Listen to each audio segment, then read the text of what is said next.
The longest currently serving deputy at the Bossier Sheriff's Office is retiring after 34 years of service. Roy Rawls, one of the best known and widely respected law enforcement officers in this area, shares a story about his 34-year law enforcement career. Roy, we're going to talk a little bit about your law enforcement career today, and first of all, why did you get involved in law enforcement? When I first got started in it, I was hired by Sheriff Ball Dooley back in 1981. Wasn't for sure that what I wanted to do, but he offered me the job. And once I was hired, I enjoyed working for the Sheriff Department. And what did you do prior to coming to the Sheriff's office? I was in construction work.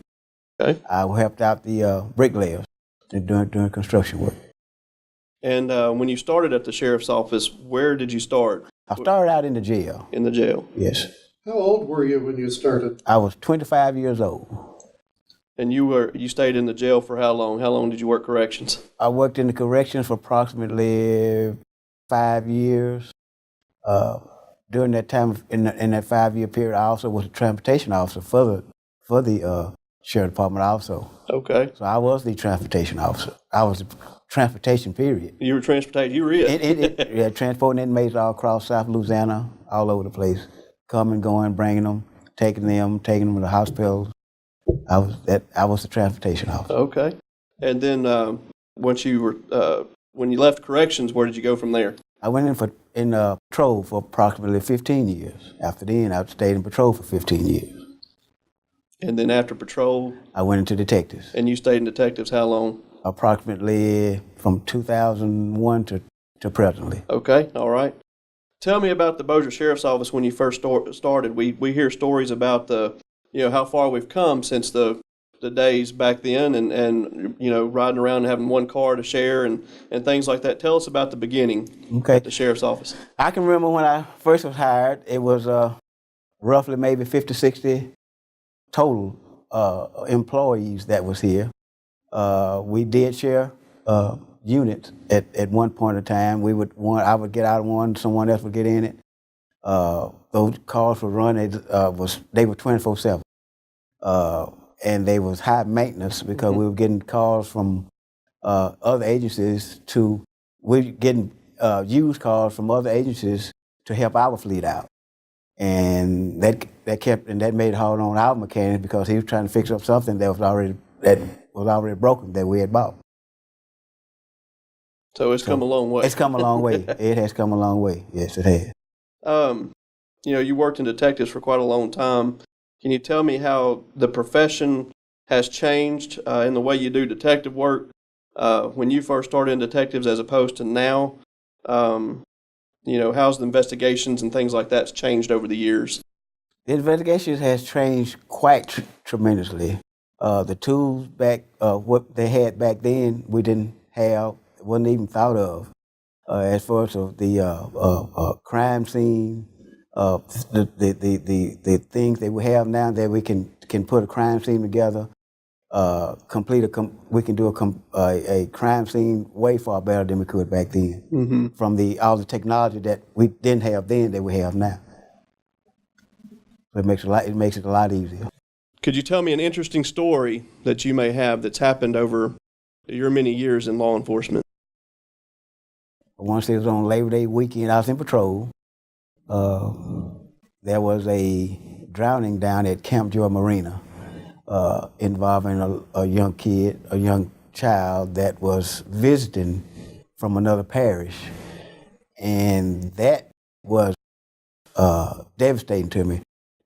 Back then, you didn't have no one that you could talk to about the incident, about how your feelings were, but I had to just soak it up and go on.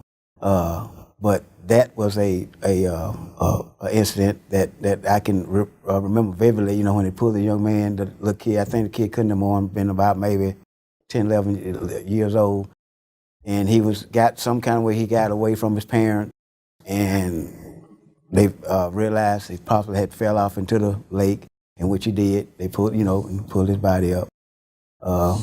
I can also remember another incident when I was in patrol where it was a young kid. He was probably about 4 or 5 years old. Followed his older brother, older sister to the mailbox.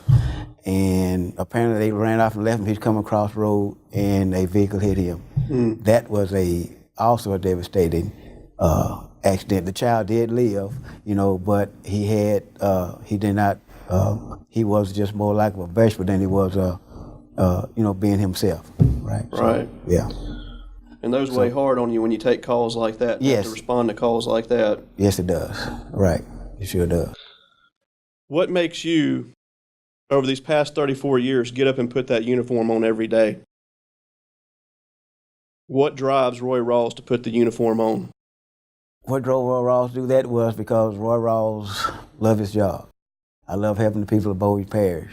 When I put on that uniform, it's a reminder to me that I'm out here to do a job, and I'm gonna do the best job that I know how. With the tools that I have, with the little knowledge that I have, I'm going to do my job as best I know how. I'm gonna treat everyone fair. There's no color in Roy. There is only people that Roy sees, and that's what I do. That's what I enjoy about getting up and working for the people of Bowie Parish.